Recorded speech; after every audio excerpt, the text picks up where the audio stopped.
Aktor Sandi Permana masih hidup saat ditemukan di pinggir jalan, tewas sebelum dapat penanganan.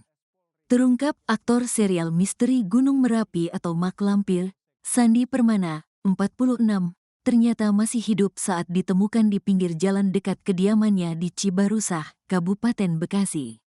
Sandi Permana ditemukan tetangganya pada Minggu, tanggal 12 Januari tahun 2025, sekira pukul 8 waktu Indonesia Barat. Meski masih hidup, kondisi Sandi Permana cukup parah karena bersimbah darah. Saat dibawa ke rumah sakit untuk mendapatkan pertolongan, Sandi Permana meninggal dunia. Awalnya korban ditemukan bersimbah darah oleh tetangganya, kemudian dibawa ke rumah sakit, namun tidak tertolong, kata Kasat Reskrim Polres Metro Bekasi, Kompol Onkoseno, Minggu dilansir dari kompas.com. Onkoseno mengatakan ada beberapa luka tusukan di bagian tubuh vital Sandi Permana.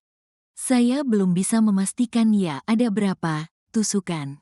Luka tusukan di leher, dada, sama di perut, jelas Onkoseno.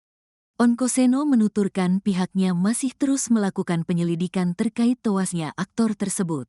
Pihak kepolisian sudah mengantongi nama pelaku dan kini tengah melakukan pencarian. Sudah ada dugaan pelaku. Masih kita lakukan pencarian karena yang bersangkutan tidak ada di rumahnya, ujar Onkoseno. Profil Sandi Permana. Sandi Permana merupakan pria kelahiran Jakarta tahun 1979. Ia dikenal sebagai aktor kawakan serial laga yang populer pada zamannya, seperti Tutur Tinular, Brahma Kumbara, dan Misteri Gunung Merapi 3, Mak Lampir.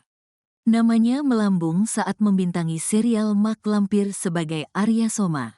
Dalam serial tersebut, dia beradu peran dengan artis besar lainnya seperti Dwi Andika, Dena Rahman, dan Angel Karamoy.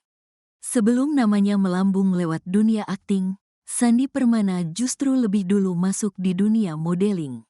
Hal ini pernah disampaikannya saat diwawancarai dalam kanal YouTube Erin Ferry.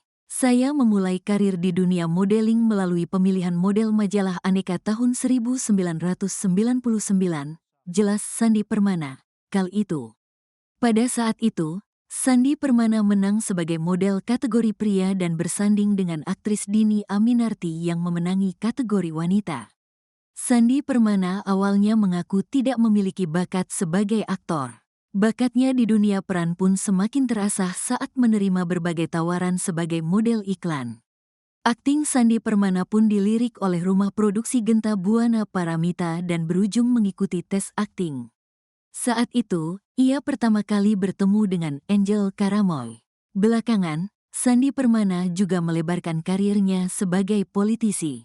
Ia masuk dalam partai politik Partai Hati Nurani Rakyat, Hanura. Sandi Permana tercatat mencalonkan diri sebagai calon legislatif, caleg, daerah pemilihan, Dapil Bekasi, Jawa Barat dari Partai Hanura pada pemilu 2024. Ia bersaing memperebutkan kursi parlemen dari Dapil 1 pada Pileg 2024. Keputusan artis kelahiran Jakarta 1979 ini memilih Partai Hanura karena merasa ada kecocokan dan keyakinan bahwa partainya akan menjadi besar ke depannya. Namun, nasib bapak dari 3 orang anak ini tersebut kurang mujur.